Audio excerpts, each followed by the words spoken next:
Hello friend, the constitution of India article 15 अनुच्छेद 15 के बारे में आज हम पढ़ेंगे, जिसमें बोला गया है भेदभाव पर निषेध।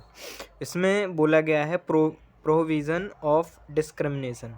इसमें बोला गया है कि राज्य किसी भी नागरिक के साथ धर्म, मूल वंश, जाति, लिंग या जन्म स्थान या इनमें से किसी के आधार पर भेदभाव नहीं करेगा।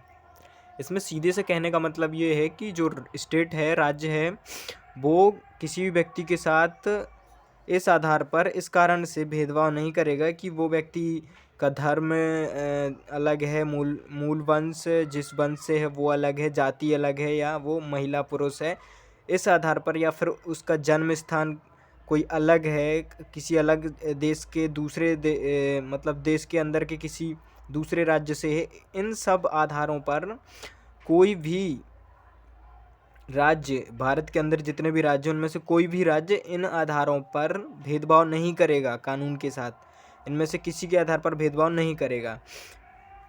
इसमें से पहला पॉइंट बताया गया अनुच्छेद 15 के मुख्य प्रबंध क्या है। अनुच्छेद 15 इसमें बोला गया राज्य उपरोक्त आधारों पर किसी के साथ भेदभाव नहीं करेगा।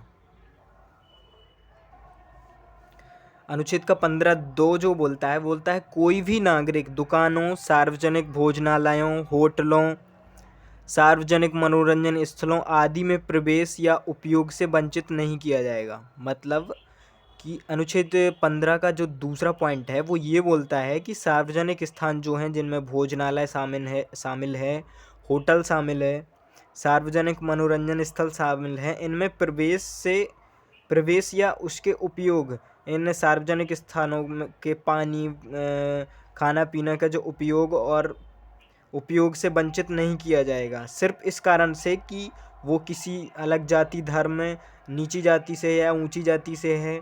इस आधार पर उन्हें रोका नहीं जाएगा इन स्थलों में। ठीक है। फिर अनुच्छेद 15(3) इसमें बोला गया है कि राज्य महिलाओं और बच्चों के लिए विशेष प्रावधान बना सकता है। अगर राज्य को ऐसा लगता है, अनुच्छेद 15(3) के अनुसार राज्य को अगर ऐसा लगता है बच्चों और महिलाओं के लिए कुछ स्पेशल लॉ की ज़रूरत है, तो उसे ये राइट है 15(3) के अनुसार कि वह महिलाओं और बच्चों के लिए कुछ अलग से प्रावधान कर सकता है। उसके बाद है अनुच्छेद 15(4) जिसमें बोला गया है कि राज्य सामाजिक व शैक्षिक दृष्टि से पिछड़े वर्गों, अनुसूचित जाति, अनुसूचित जनजाति के लिए विशेष प्रावधान कर सकता है।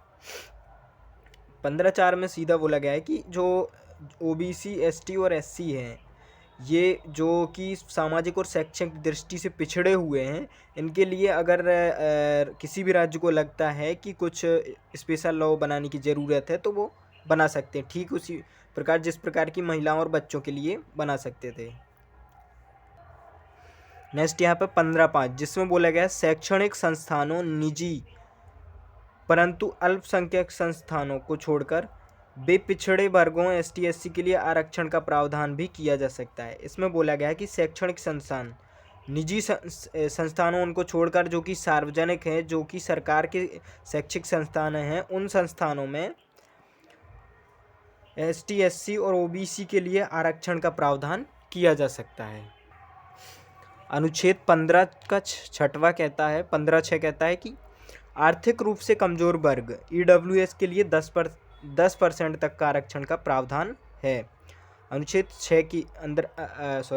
15 के 6वें पॉइंट में बोला गया है कि आर्थिक रूप से जो वर्ग कमजोर है, ईडब्ल्यूएस जो कैटेगरी में आते हैं, उनके लिए 10% का आरक्षण स्टेट कर सकता है। उसे अनुच्छेद 15(6) के अनुसार ये अधिकार प्राप्त है। Thank you so much.